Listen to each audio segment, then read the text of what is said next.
the weekend, the Mumbai police said that they have cracked the Saif Ali Khan stabbing case. Not just did they say that they have arrested the man responsible for stabbing the actor in his own home, they argued that the man in question was using a fake name Vijay Das when his actual name was Muhammad Shariful Islam Shehzad and that he is a Bangladeshi national. I'm Barkha Dutt. You're with the Mojo Story. Our focus today is on the big Saif Ali Khan stabbing story that has the entire country agog. Not just has it exposed the vulnerability that the film industry must be facing and feeling, it has raised a mountain of unanswered questions. The Mumbai police says that the man that they have arrested has no previous record that they know of crime. The police at its press conference also said that the Bangladeshi national in question entered the city of Mumbai a few months ago and that he was working with a housekeeping agency. The man in question was arrested in Thane, which is on the outskirts of Mumbai. They also say, the police that is, that this was the first entry made by this suspect into Saif and Kareena's house. How did he then know his way around the building as he seemed to, at least from the CCTV footage? The Mumbai police says that they're still investigating the precise modus operandi. Were there other people that the suspect was linked to? But they feel confident that they have caught the right man. Has the Mumbai police cracked the Saif Ali Khan case, or are there still important questions that we need to be asking and raising? Let me introduce our guest on the program today. Of course, as the police says that this is a Bangladeshi citizen, the politics around this case have only intensified. Joining me now is veteran IPS officer Yashowardhan Azad. Also joining me is Clyde Crasto from the NCP. Welcome to the program. We're also joined by Suzy Ben Shah, who's with the Eknath Shinde Shiv Sena. We're also joined by senior veteran police officer Ellen Rao. And we're also joined by well-known film critic and writer Raja Sen. Thank you very much, everybody. Mr. Azad, on the list of possibilities that you had, because you've been saying from the very beginning that this is not a routine burglary, it's a targeted attempt. Did you place on your list of options a Bangladeshi national with no previous record of crime, making his first ever entry into this building, kind of sauntering in and sauntering out with extreme impunity and confidence, no evident fear? What goes through your mind as you look at what the police is arguing in Mumbai? In fact, in one of the shows, I had said it could be a very well first timer, and that's why it is very difficult for the police to find these people. The other thing which is very important, I said it is a targeted deal. And in one of the reports, I read that he had done a recce, I think a few days back. If you check the reports, he had done a recce. Therefore, in one case, they say that in one of the reports, it is said that he didn't know it was Saif's house. But then the house was recce'd a few days back. So in that respect, that's true. Yes, but my mind did not go towards a Bangladesh infiltrator. I mean, that's very right. And what is intriguing is that this man has been some kind of a half of a professional, because he had worked in a pub and he was thrown out for thieving. And then he was given a job, which means that he knew his way around the place, because he got a false ID, which either is Vijay Das or Shariful Islam. And then his entry again has been only a few months back. So in that respect, pretty knowledgeable. That accounts for his, coming back with no facial expression and not looking very, very, fluffed up or disturbed when he's going down the stairs. But, I have another issue which you may like to discuss later, that this has quite a few implications, because there is a huge issue already about, removal of maids and cooks from Bangladesh.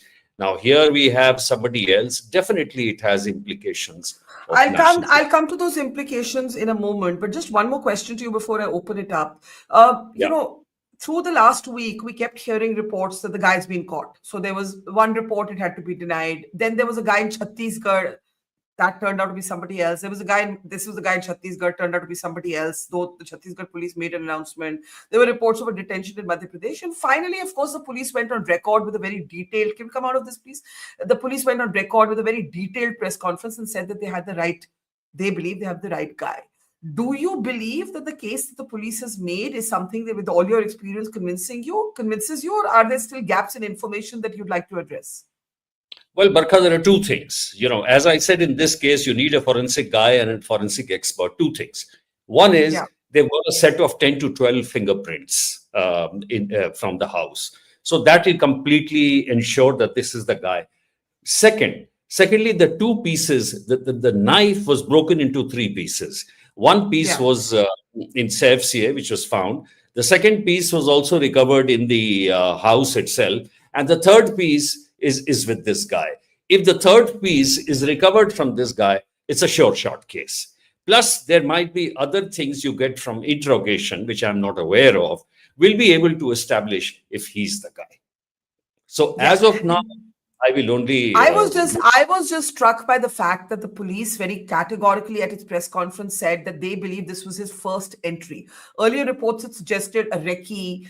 Some had suggested he'd gotten in stolen shoes. I mean, there's all kinds of kite flying that's going on. But the police on record said that they had reason to believe this was the first entry made by this suspect into the premises. Ellen Rao, from a policing perspective, is there anything that strikes you that you want to add before I open it up for the politicians, Mr. Rao? Yes, good evening to everyone. I add to Mr. Azad's version what he is saying. I do agree with that, just to identify the person to accuse and to link this criminal to the crime. That's very important. And the two aspects he has very categorically stated that the fingerprints, matching of fingerprints of this person and the fingerprints found at the spot. These are the very much crucial evidence to connect these persons. Another thing, weapon of offense that has been stated to be broken into three pieces. At the time when he is arrested, and then at his instance, when the weapon of offense, third piece, weapon of offense will be recovered or might have been recovered, those will be sent to the forensic expert to corroborate whether this is the same knife or the knife piece which was recovered from the body of Saif Ali Khan. That will be linked to the another part of that.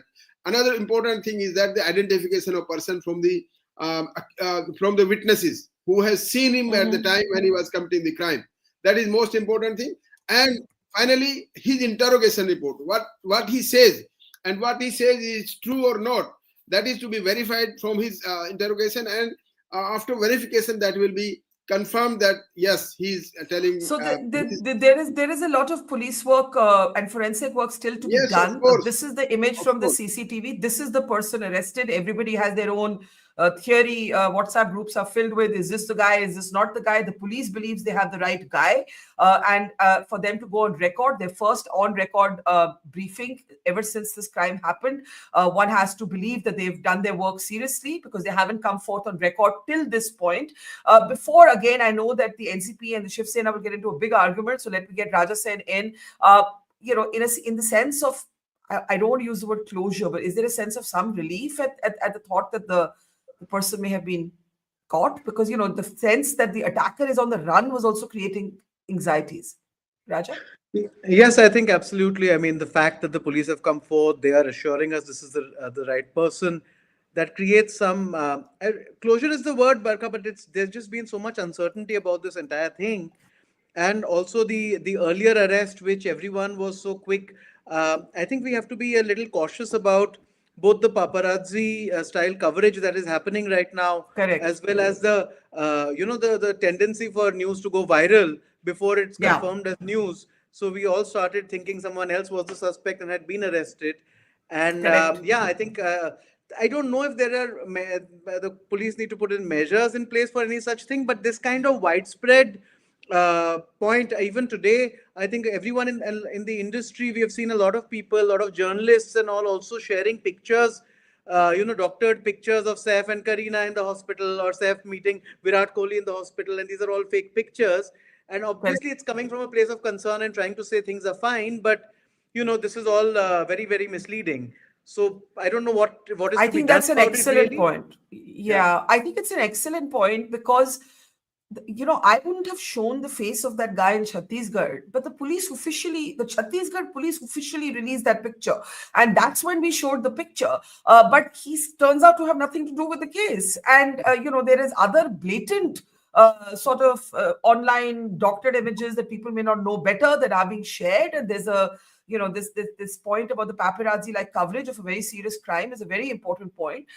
Now the politics have erupted, and I'll come to you, Suzy Ben. A Bangladeshi national, according to the Mumbai police, it's going to lead to a lot of "I told you so" politics, I assume, by the BJP and the Shiv Sena. What are your thoughts? I think good evening to all. And he is a Bangladeshi immigrant after a thorough investigation.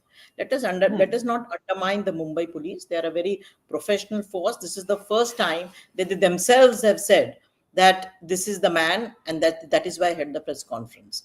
The other bizarre story, the political parties come up with bizarre and ridiculous conspiracy theories about 1 crore being asked, and that how, because of the municipal corporation election in Mumbai, that they are giving this Bangladeshi angle. I mean, really, the kind of theories that they have come up with, it is next to ridiculous. Now, as far as this Bangladeshi immigrant is concerned, Barkha, it is indeed a concerning thing. And I remember sometimes in this year, early January, it was felt that in Malegaon and in Mira Bhayandar, there were loads of Bangladeshi immigrants who have come there, and there was a birth certificate scam. It was found that they were getting birth certificates.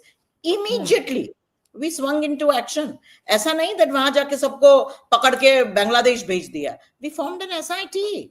You see, after all, everyone has human rights. You have to be sure beyond a shadow of doubt whether he's actually a Bangladeshi immigrant or he's an Indian national. Once we were convinced, once the SIT report comes, we will take action. As far as the Maharashtra government is concerned, we do believe justice for all, appeasement to none.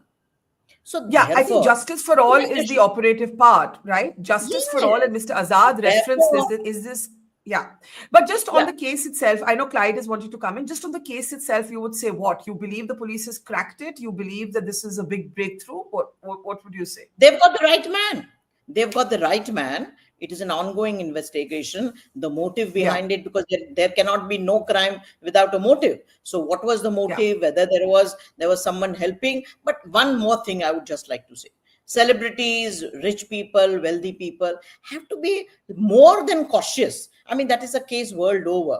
As far as the private security is concerned, I mean, I don't know how that man got into on the 10th floor or 12th floor, I'm not, but it is ridiculous. You have to be sure the police verification. Talk to the police. The Mumbai police is one of the most friendly polices. Their outreach programs are next to none. I think the one question that I have not understood, nobody is able to tell me this, that after this attack happens, where is the night watchman of this building? Where are the watchmen? Even if this man comes in unnoticed, how does he go out unnoticed? And I will ask both Mr. Azad and Mr. Rao that, but Clyde, on this entire Bangladeshi police. I'm not blaming anybody. I'm only asking the question. That मुझे समझ नहीं आ रहा. मुझे समझ नहीं आ रहा. It's a commonsensical question without any blame attributed. Mr. Crasto, please, sir, your comments. Clyde. See, Barkha, I mean, I don't want to get into politics. I'm not a typical politician who's going to scream and shout.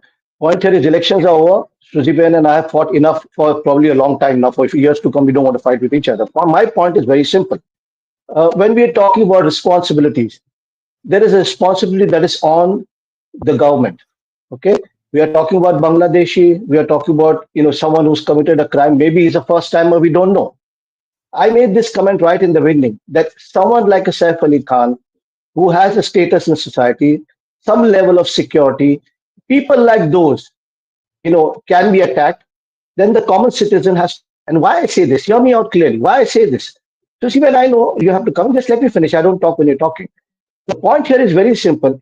There is no fear in petty criminals. I'm saying petty criminals because hardcore criminals, fear doesn't exist in them. We know or seen it all. What is happening is over the past couple of years, there are people who have committed crime. Okay. And no question on the Mumbai. They are absolute astute. They are very diligent and they do a fantastic job. It's the political interference that I'm talking about here. They are concerned about their jobs, and when a political interference comes in, that's when they tend to go here and there.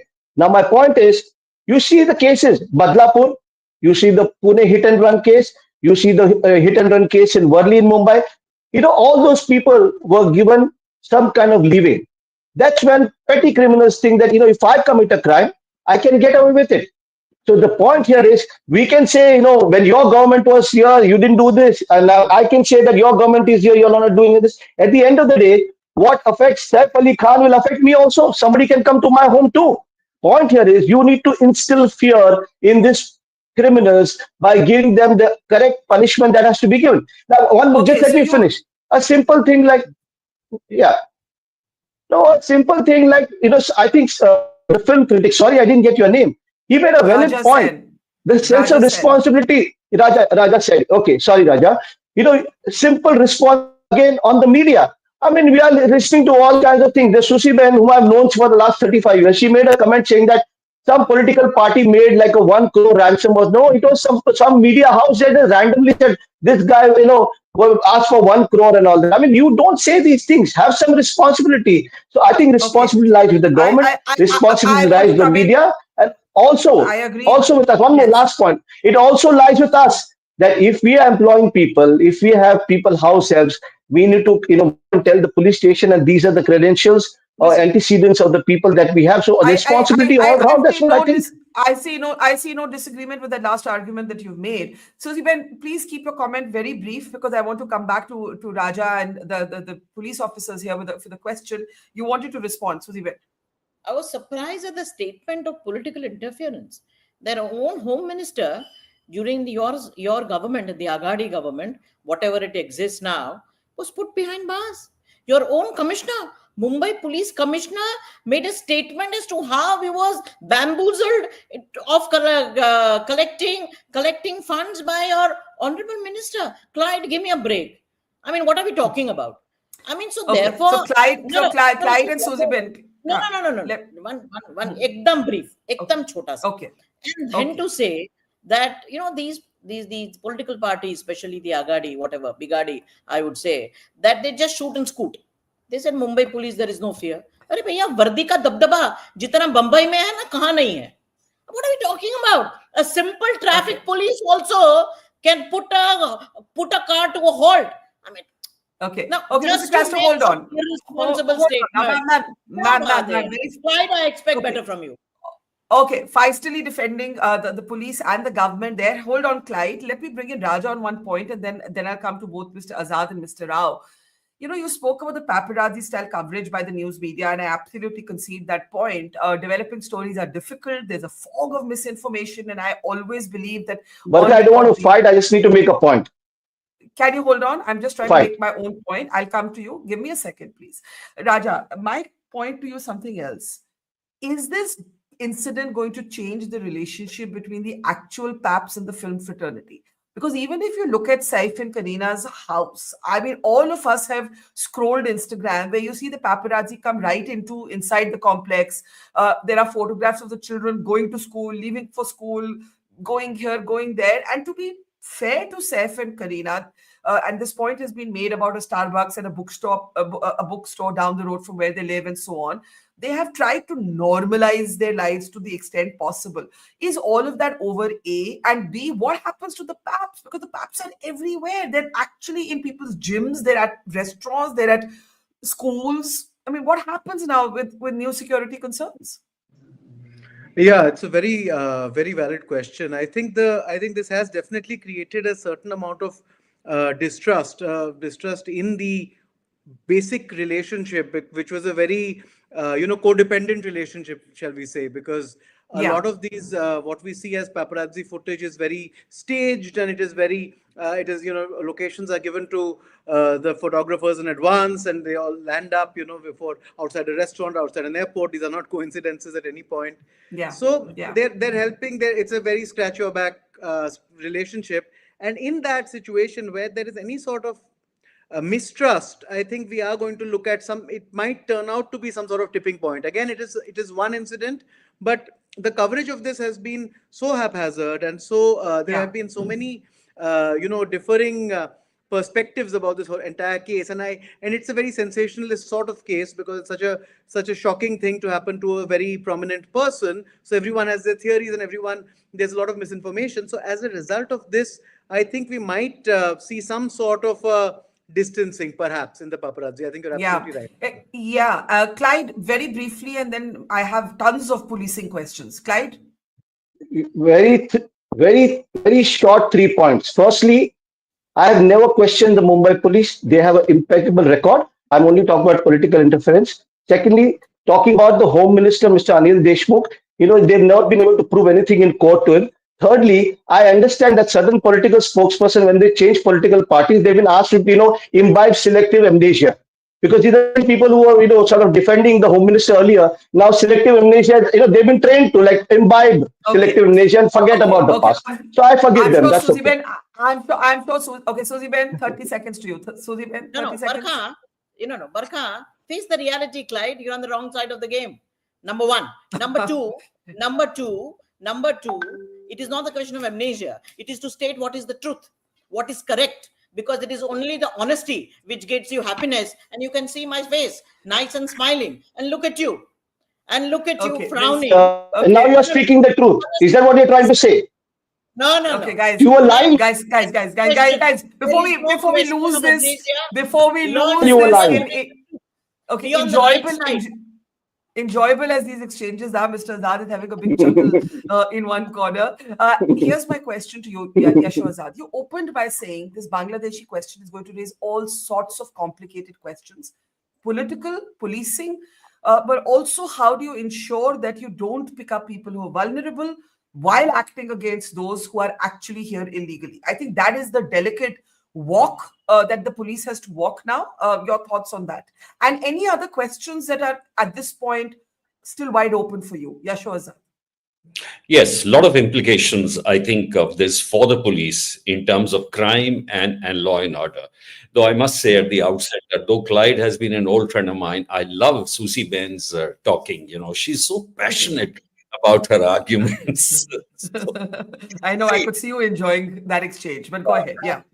See, the most important thing is, how would the police establish a link with these all high-rise buildings where security in actual terms is very lax and is almost non-existent? You talked about the role of watchman. A watchman knows everything. I'm surprised. So where was the watchman? Exactly. But when you see this guy, Yasho, leaving the building, right? There has been a scuffle. They have wrestled with each other. He has knifed Saif Ali Khan. If we play that CCTV footage, he's not even running out. Could we please play it? He's not even running out. He is sauntering out. He's sauntering out to the building. Please see. Does this look like a man to you who has just knifed somebody 6 times? I don't know. We raised this point. I mean, we said this point, in our last discussion. So that's what I'm saying. The other thing, which the point is, we are talking about the security guards, and we had discussed this. Most of the security guards are sleeping while on duty because they are working during the day. That's another serious problem in Mumbai, which the Mumbai Walas will have to look into. So, Mumbai police has a lot of programs for senior citizens, for other people. And, they have the squads, flying squads, which are available. So I think time has come when the citizens associations and prominent people of the group they find a link of security so that high-rise buildings get a kind of a fresh look in. Number two, it's very important now that with this coming engage of Bangladeshi immigrant, one has to be very, very particular. One has to be very, very, screened with a, fine-tooth comb as to which are the people who are actually, maybe a verification of the cards is very, very important, because most of the people who are getting these fraud cards, whether it's the voter's card, whether it's the Aadhaar card, they have to be screened now. And this has to be done in a very, very, as Susie rightly said, the STF which is involved, look at the right persons to be, taken action against. Because, there are greater two issues. One is that people who have already settled in, you have to go through a tortuous process of law. But actually people who have just come in, you have to, there are other ways of doing it, and I don't want to talk about it. But it's important to now, whether it's a Rohingya, whether it's a Bangladeshi, now, right now, the infiltration may be low, but at any particular point of time, it may, suppose some political establishment changes or something else in Bangladesh or Myanmar, again, we'll be facing the same thing. And we are facing it right from 1970. So that's another critical. Is there a policing, is there an investigation question that's still open for you? I have to start taking last comments, but is there a point of investigation that is critical at this point? Yes, absolutely. Yes, sure. And the critical thing is the entry to the flat. How did he come? Was bathroom window? I mean, why was there no CCTV? And how did the entry take place? And number two is very critical. It has been reported that some time back, he had wrecked the place about 10 days back. I read it in one of the reports. These two are very important. But the police didn't say that. The police didn't say that at their press conference. So one needs clarity on that. Mr. Rao, you want to, Yasho, I know you have to leave a bit early, so we'll say thank you to you. Stay as long as you can. Mr. Rao, is there a critical policing point for you? If you want to add to that? Yes, Barkha. The police has, I think, I have heard that a very small press conference done by the police. And they only say that he has been arrested and they are interrogating him and they are seeking police remand for that, producing them the court, blah, blah, blah. But so far as I think that the police, Mumbai police cannot take any chance to arrest any wrong person. They might, they have sufficient evidence to nail that person, that he is the person who has committed a crime. But certainly there are a number of questions which I have still unanswered. But I think that after thorough interrogation and detailed investigation, the police will come with all the answers of the police in this case, because it's a very high-profile case. Police cannot take any chance. Mr. Azad said the biggest question is how did he enter? For me, the biggest question is, okay, once he entered at 2:33 in the morning, which is the timestamp at which he exits the building, was there nobody in the building? Did nobody sound an alarm? I mean, what happened? There are so many things we don't know. Yasho, you wanting to add to that? Does that not puzzle you? Mr. Azad, does that not puzzle you? Yes, that's absolutely important. How he was pushed into the room and how he again came out of that. These are things which I suppose we'll only get by interrogation and talking to all the witnesses. Yeah. So I want to, before I come to the politicians and the last words, Raja, a comment for you from our audience. Saurabh Vishish says, actors cannot do house tours on AD, Architectural Digest, and home cooking videos showing off the fabulous lives of the rich and famous and then bemoan how their privacy is compromised. The onus lies on them now. Do you think there's a point, what you called a codependent relationship? You know, you allow the cameras into your homes, into your lives, but then you also expose yourselves. It's a tough one. It is a tough one. And I think we are all grappling with this sort of idea wherein we are living in an Instagram world. People are, it's not just celebrities. Everyone's taking pictures of where they are at any given point of time. These are, ways to really find timelines on people. So I think we are all going to have to grapple with the privacy question a lot more and a lot more deeply as it goes forward. Like, as of now, I would just like to congratulate the police for the way they have managed to arrest this, arrest this attacker by using some GPay when he paid for a paratha and a bottle of water. And it's that's right. I'm glad you reminded us of that. Yeah, I'm glad you reminded me of that. We would have called it far-fetched. So I think they've done a very good job. So we must congratulate them. But we also, we have some introspection to do, not just the celebrities in terms of their privacy, but I think all of us to try and see what is the public life, what is the private life, and the lines we all need to draw for ourselves. Absolutely. And thank you for reminding me. I had almost forgotten that little fascinating detail that basically this guy is eventually hunted down because he buys breakfast, he buys a paratha, and he uses GPay, and that helps sort of geolocating his whereabouts. The police then go to Thane. And as Raja said, if this was happening in a Netflix series, we'd say, oh, so exaggerated, but truth is always so much more interesting than fiction. Clyde Prasto, last thoughts? Clyde? Barkha, I just like to say, while we are like going for each other and politically, it's not right. They should set an example. I think there's onus also lies on these film stars. If they have such a high profile life, I think they should be sure about their security also. So I think somewhere they need to be sure that they are also protected, because you can't be having the Mumbai police at your doorstep all the time taking care of you. So they need some sense of security for themselves. And also one more point I'd like to highlight it. The video that you're showing, CCTV footage of this man climbing down or going down the stair. I think the timestamp is 1:37. It's not That's when he after what he has enters. done. Probably, No, yeah. no. So Two, when we are talking about that, see, yeah. 2:33. Okay. 1:30 is when he Yeah. Okay. enters and Fine. This is the 2:33 one. is when he leaves. Okay. Yes. 2:33 is when Yeah. he So no, leaves. it's a lot of questions. You're right. A lot of questions need to be asked. A man walking so peacefully and going at, after doing whatever done. That's a lot of question needs to be asked. But examples need to be set. The police, the government in place need to be stricter.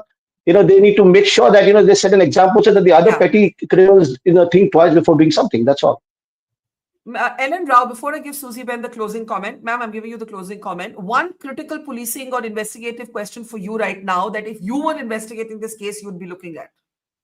Yes, I will be looking at the connecting the criminal with the crime, along with the evidences, physical evidences, scientific evidences, and the all sort of evidence, including verbal evidence, that is the statements of the witnesses. And most important will be the scientific evidence, the CFSL report, and blood.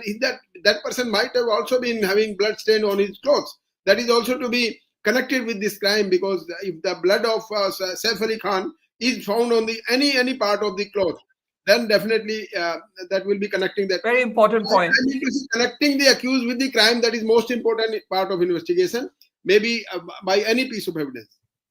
Absolutely. Susie Ben, closing thoughts. Susie Ben? So, Barkha, welcome to Digital India. And I would just like to tell you that in November, the 15 billion transactions done on all these UPI apps. And from that, the Mumbai police nabbed the one guy. I mean, credit has to be given to them. Absolutely. Absolutely. A record of sorts. And through you, through your much acclaimed and much viewed show, I would like to tell all Mumbaikars, all Maharashtrians, be rest assured, justice will be done. But you cannot resort to whipping up frenzies about law and order situation, about Mumbai not being safe, or believe in conspiracy theories. There has to be proper investigation. That is exactly what is happening. There is forensic science, which gives you beyond a shadow of doubt evidence where you can a proper charge sheet will be filed, and trust me, justice will be done. So through you, Barkha, I think all of us, whether it be the media, the political parties, the Mumbaikars, the WhatsApp community, should stop, wait for the Mumbai police to do the investigation, and justice will be done. Fair point, and absolutely, it's been if now, as Mr. Rao said, the police has to work on the forensics and present their case in court, and that is a painstaking and detail-oriented process, and they would be helped by the absence of speculation, certainly in the paparazzi style-driven news coverage, as Raja Sen pointed out. Thank you so much, Susie Ben Shah, Clyde Prasto, Ellen Rao, Raja Sen, and earlier to Yasho Azad, and to our audience. Thank you. See you soon. It's great to see you here. Thank you for watching our work. If you haven't subscribed yet, don't forget to click the bell icon and subscribe to Mojo Story and support independent, robust journalism.